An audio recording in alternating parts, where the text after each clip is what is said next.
Campeões, estamos de volta para mais uma videoaula e hoje nós vamos conversar com o nosso eletrotécnico Jonas Buta. Ele é um angolano, é técnico há mais de um ano, porém ele tem algumas dúvidas, algumas eu já sanei e outras nós estaremos sanando aqui para deixar de exemplo para que vocês possam tirar proveito em um momento oportuno. Porque esse canal é um canal de chão de fábrica. Se você gosta do nosso trabalho, curta nossos vídeos, comente e compartilhe. Tem as mesmas dúvidas que o nosso amigo Jonas Buta tem? Deixe as suas dúvidas nos comentários e assim estaremos produzindo as respostas que vocês precisam. Tudo bem? Tá pronto? Tudo pronto. Cumprimentar o pessoal. Bom dia, dependendo do horário que está assistindo o vídeo, sejam todos bem-vindos ao canal Chão de Fábrica. Canal Chão de Fábrica. Você é eletrotécnico. É. Estudou na escola de eletrotécnica aqui em Angola, Luanda. Isso? Na verdade eu estudei mecatrônica. Estudou mecatrônica.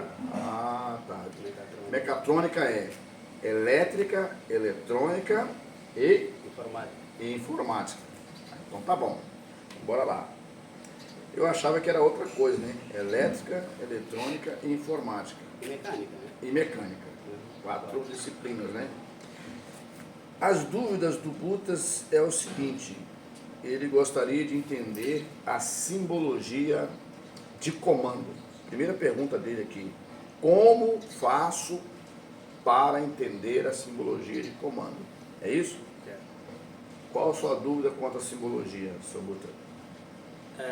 A dúvida que eu tinha, né, que o professor esclareceu, era identificar comandos elétricos, a simbologia de comandos elétricos, simbologia de comandos pneumáticos, simbologia de comandos hidráulicos. Sim. E que eu estudava isso num programa chamado FluidSim. Ah, sei. Mas aí depois eu me confundia muito com eles. Se confundiu. Agora, queria saber mais ou menos como identificar uma simbologia pneumática, hidráulica, assim. Sim, a simbologia pneumática e hidráulica. O símbolo pneumático está lá no guia Solução de Falhas, né? Uhum. No nosso guia de solução de falhas, que os símbolos pneumáticos eles são diferentes dos símbolos hidráulicos.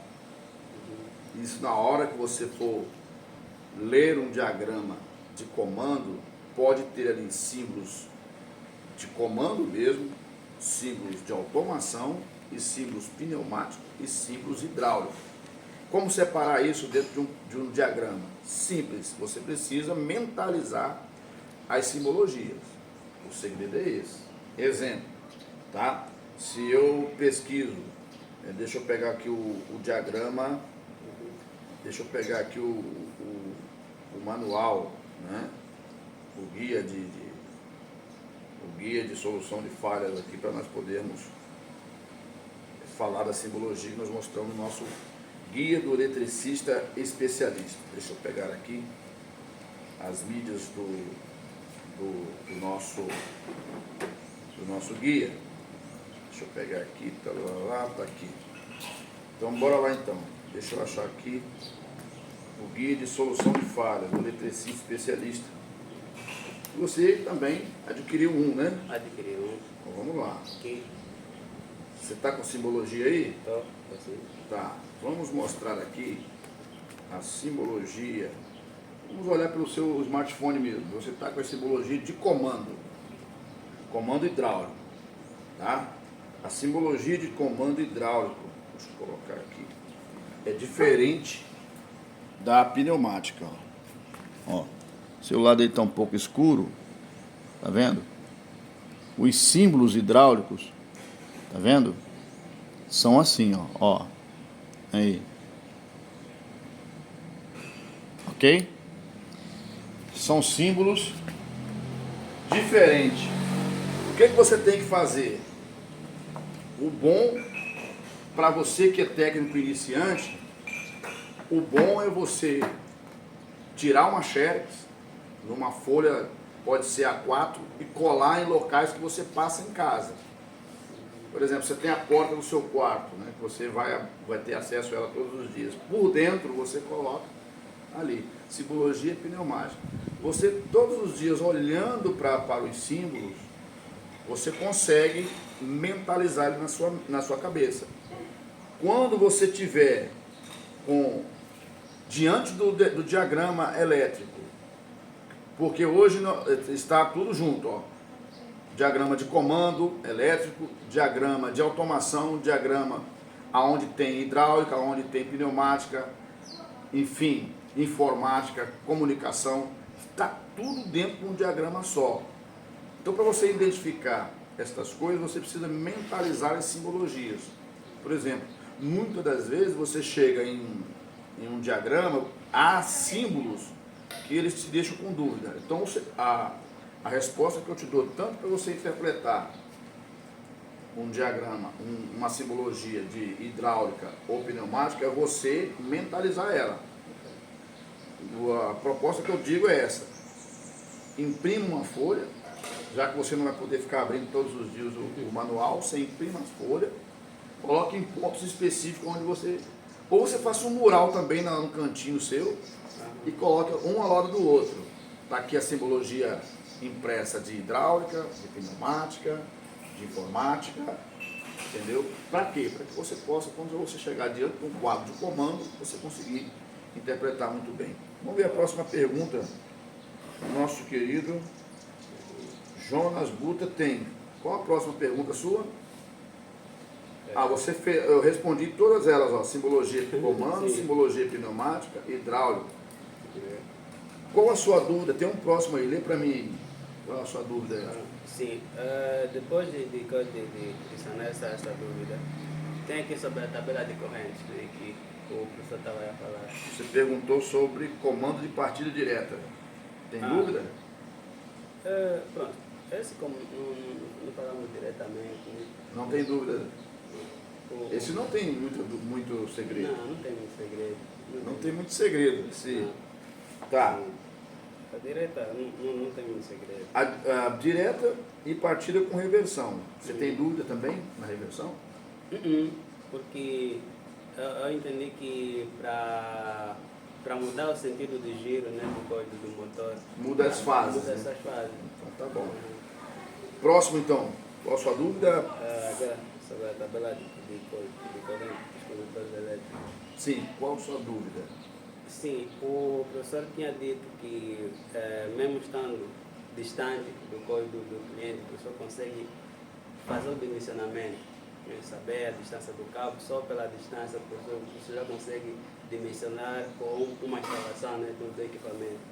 E isso me levou naquilo que o professor estava a falar, que você tem que saber a distância, depois tem a questão sobre a frequência, que nós aqui em Angola é 60 Hz. 60 Hz, 50 Hz. 50 aqui na Angola. 60 é no Brasil. Isso. E além disso, de acordo com a frequência, o tipo de condutor a ser utilizado também é diferente. Né? Tipo de condutor. Sim, é diferente. Por exemplo, aqui se nós pegarmos na nossa frequência de 50 Hz e formos na tabela e procuramos um condutor de 1 milímetro, sim, certamente aqui pode dar certo, mas no Brasil não. Sim. Porque no Brasil 60 agora... A corrente em 60 Hz ela é menor do que de 50. Entendeu? O motor, por isso que a corrente, que a tensão aqui, a tensão em 50 Hz aqui, ela é normalizada em 400 volts. Tá, pessoal? 400 volts. No Brasil, 60 Hz é 380 volts. Então a corrente para 50 Hz, ela é maior um pouco acima. Se você olhar aqui, ó, talvez não vou ter nessa tabela aqui, ela é dimensionada para 50 Hz, tá? Se você observar aqui, mas a corrente de 50 Hz, ela é maior um pouco, não é muita coisa, mas ela sobe um pouco em relação ao motor de 60 Hz. Se você pegar um motor para uma rede de 60 Hz, você vai ver que a corrente dele é um pouco menor. Por isso que às vezes o motor, alguém perguntou, o motor de 50 Hz funciona numa rede de 60 Hz? Funciona, porém ele aquece um pouco mais. Entende? Ele aquece um pouco mais. Porque ele não tem a tensão ideal que ele deveria estar recebendo para aquele bobinado. Sim, de 50 a pessoa disse que é 400, né? 400 volts. Isso. Ah, Próximo. pronto. Então, até aqui já estamos com o nosso caminho. E agora, sobre as máquinas, né? Que estávamos a estudar com o professor. Máquinas. Sim. Então, Qual é a sua dúvida sobre máquinas? pronto. Temos aqui O inversor de frequência. Eu entendi que para começarmos a estudar ele, em caso de avaria, devemos primeiro ver como é que chama isso? Eu esqueci o nome técnico. A aplicação, o regime de trabalho. Sim, o regime de trabalho. Sim. Para você identificar por que esse inversor deu uma falha, ele está falando do inversor de frequência, você precisa entender qual tipo de atividade que ele está a girar. Por exemplo, falar nossa linguagem, ele está a girar. Né? Que tipo de máquina ele está funcionando? Qual tipo de atividade? O que impacta sobre a máquina? Momentaneamente precisa vir à sua cabeça. De acordo com a máquina, ele está em condição escalar ou vetorial. Dentro da nossa cabeça, precisa ter esse entendimento. Se é uma máquina muito pesada, ele está em vetorial. Se é uma máquina leve, ele pode estar em escalar, que não exige tanto esforço do inversor. Se ele tem uma falha, quase que você não vai estar expondo todos esses pontos aqui, porém você vai identificar a causa da falha. Qual foi a causa da falha? Foi um curto-circuito? Foi uma falha terra? Foi uma falha de sobrecarga? Que a sobrecarga ela é muito mais ela atua mais na partida do equipamento. Foi uma sobrecorrente? A sobrecorrente é durante o funcionamento. Grave. Sobrecarga é na hora da partida. E sobrecorrente é durante o funcionamento. Ele está funcionando, a corrente se elevou e ele provocou ali a falha de sobrecorrente. Ok? Sim. Então você precisa interpretar essa parte para você distinguir a falha, né? Se é curto, se é falha terra, se é baixa resistência também, o motor tiver também vai ter falha, se é uma sobrecarga, se é uma sobrecorrente, se é um desbalanceamento de corrente, porque o desbalanceamento de corrente também está relacionado ao problema na rede, tá? Na L1, L2, L3. O problema da rede pode influenciar. Alguns perguntam por que uma rede tem uma tensão mais baixa do que a outra. Geralmente porque se ela estiver alimentando uma cidade, por exemplo, pode ter muito mais circuitos conectados, monofásicos, circuitos monofásicos, bomba d'água, ou resistências, controladores, chuveiro, aquecedores, pode ter muito mais esses tipos de componentes conectado muito mais numa fase do que nas outras. Não dá para o técnico em campo distinguir qual fase que está mais sobrecarregada ou não. Sim. Ele teria que fazer um estudo anterior ou ter o pessoal lá do controle, do monitoramento do fornecimento de energia, ver qual fase poder decidir, olha, você vai ligar na fase C porque ela está com menos peso. Eles não fazem isso. Então, por isso que às vezes na empresa há sempre uma fase mais baixa do que a outra. Por causa, ela pode estar sobrecarregada em algum ponto do sistema. Mais o que máquinas? Tem mais dúvidas sobre máquinas?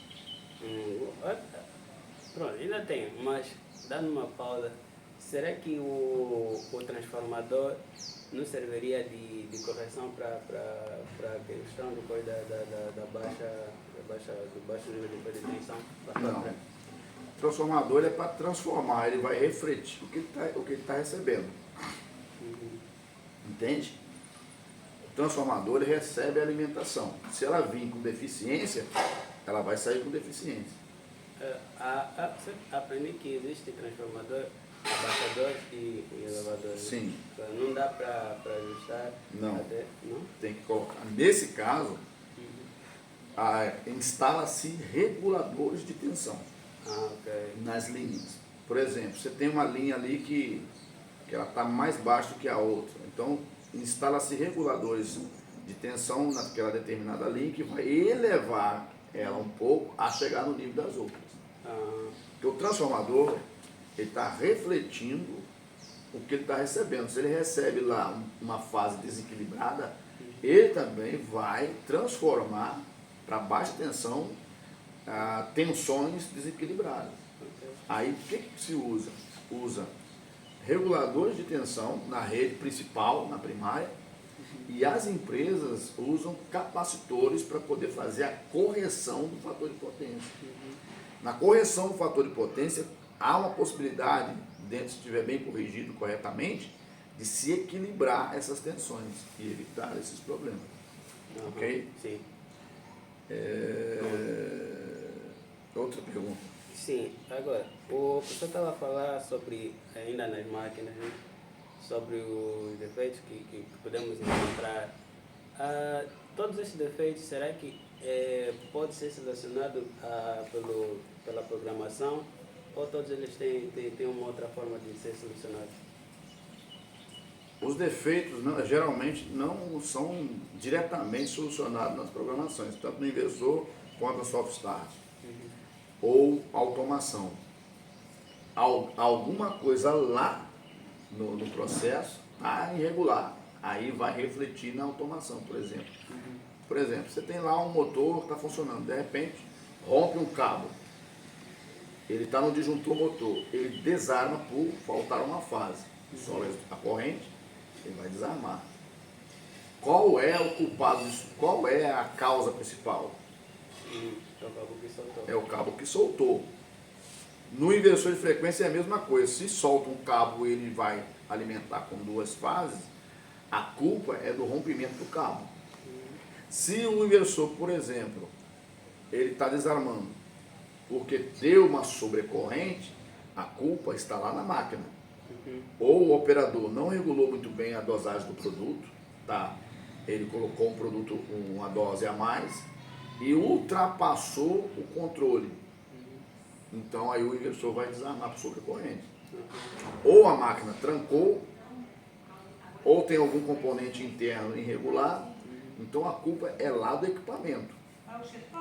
Você altera a programação como? Você altera a programação quando você vai alterar a programação quando houver uma necessidade. Digamos que o inversor precisa de um ajuste de ganho de sinal, um ajuste de diminuição de sinal, um ajuste de frequência, um ajuste de RPM ou um ajuste de corrente, entendeu? Se ele precisa ajustar esses fatores, beleza, você pode utilizar, acessar a programação e fazer esse ajuste. Com o tempo que o equipamento está funcionando, é possível que haja uma necessidade de ajuste. Na empresa que eu elaborei um programa de manutenção numa empresa e coloquei os inversores de soft start também na lista de inspeções. E inspeções de parâmetro. Por quê? Alguns colegas, dentro do processo, eles vão lá e ajustam o parâmetro. Eles alteram o parâmetro achando que o problema está ali. E o problema não está.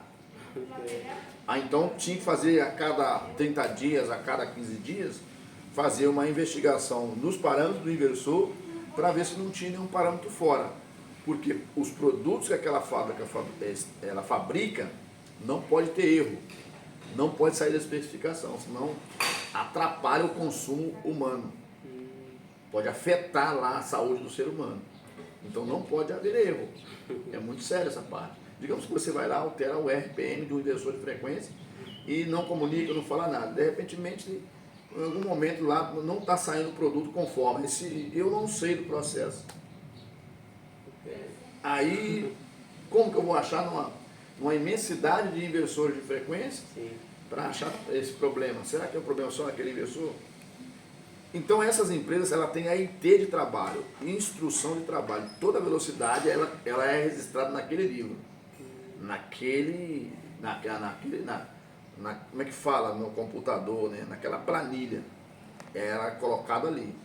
Se você olha a planilha lá, tem 1.700 RPM, você olha lá no inversor, ele está com 1.500, alguém alterou, entende? Sim. Então a questão não está na questão de você resolver a falha na programação, inicialmente. É ir no equipamento ver o que está acontecendo nele. Uma bomba d'água, um motor comum, um motor grande, um motor pequeno, todos eles são. Entende? Sim. Próximo. O que mais você tem aí? Bom, na verdade era isso. E aquilo que o professor também disse, né, que antes de instalar é necessário ver o código, a atenção que ela cede, que ela entrega. Você fez uma pergunta essa semana, poucas semanas, você fez uma pergunta seguinte: como que eu dimensiono um inversor do motor? Sim. Na sua tabela aqui no nosso guia de solução de falhas aqui, ó. Como você dimensiona o motor? Né? Como que eu dimensiono o inversor para um determinado motor? Vem aqui, ó. Cadê? Aqui na tabela, aqui, ó. Você vai na tabela. Onde está a sua tabela? Está cá para cima, né? Na tabela aqui, na tabela de corrente. Não, aqui. A tabela de corrente está acima? Deixa eu ver. Digamos que você escolha um motor de 5 CV, certo? Qual a corrente dele em 380? Em 380, a corrente vai estar vamos botar aqui, está 8.5. A corrente, está aí, ó. Não está? Ó. Você tem um motor aqui de 5 CV. Esse aqui é o motor? Não, isso aqui é condutor. Tem que ser para o motor. O motor está onde? O motor está logo abaixo. Eu acho que é essa tabela aqui. Aqui, ó. Motores. Você tem um motor de 5 CV com a corrente 3.7 kW.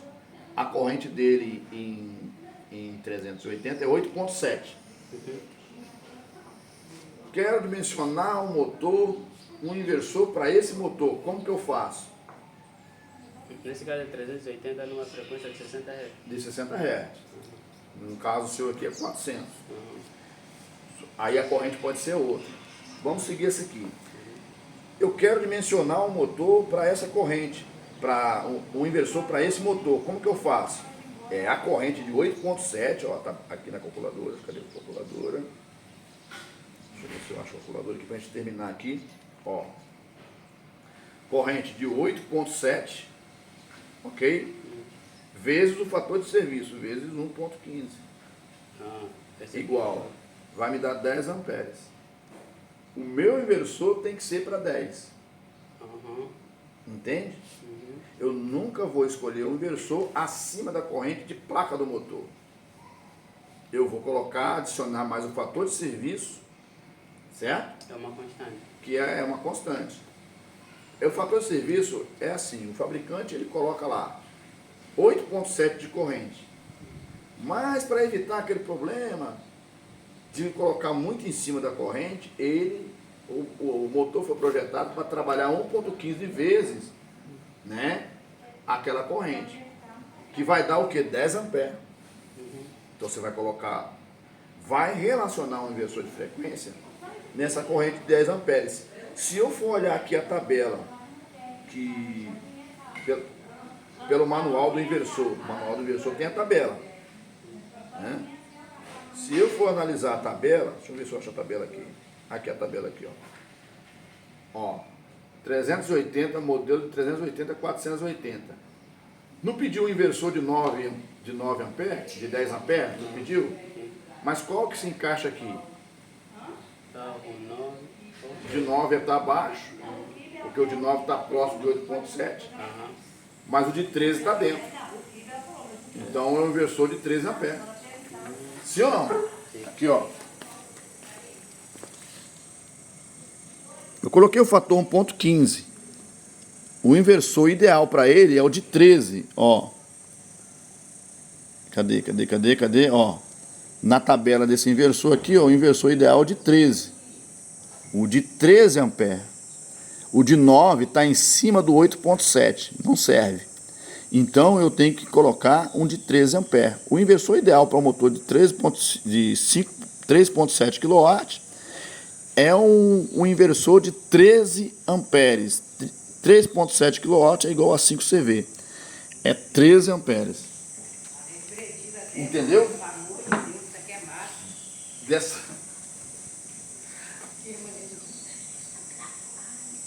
Dessa forma, entende? Então, tem mais alguma dúvida? Não, Tá tudo certo? está tudo certo. Vocês escutaram vozes ao fundo aí, isso porque nós estamos em família aqui. Tem mais alguma dúvida? Se você está. Não, professor. Então o guia de solução de falhas aí está te ajudando, né? Tá. Tá? Uhum. Oh, bom. Pessoal, ficamos por aqui. Nosso bate-papo com o Jonas Buta, que é um angolano, com as suas dúvidas sobre inversores de frequência, outras coisas mais relacionadas à elétrica. Sanamos algumas dúvidas dele, mas estamos sempre em contato para poder ajudá-lo a crescer profissionalmente. Esses dias aqui te ajudou bastante, né? Né? Deu uma luz. Deu uma luz geral aí, né? Nas aulas de inversores, Inversores, de stop start, dimensionamento. dimensionamento. Obrigado, vou cobrar então. Pronto, depois eu mandar a fatura. Pessoal, ficamos por aqui. Se inscreva, curta, comente, compartilhe, porque esse canal é um canal de chão de fábrica.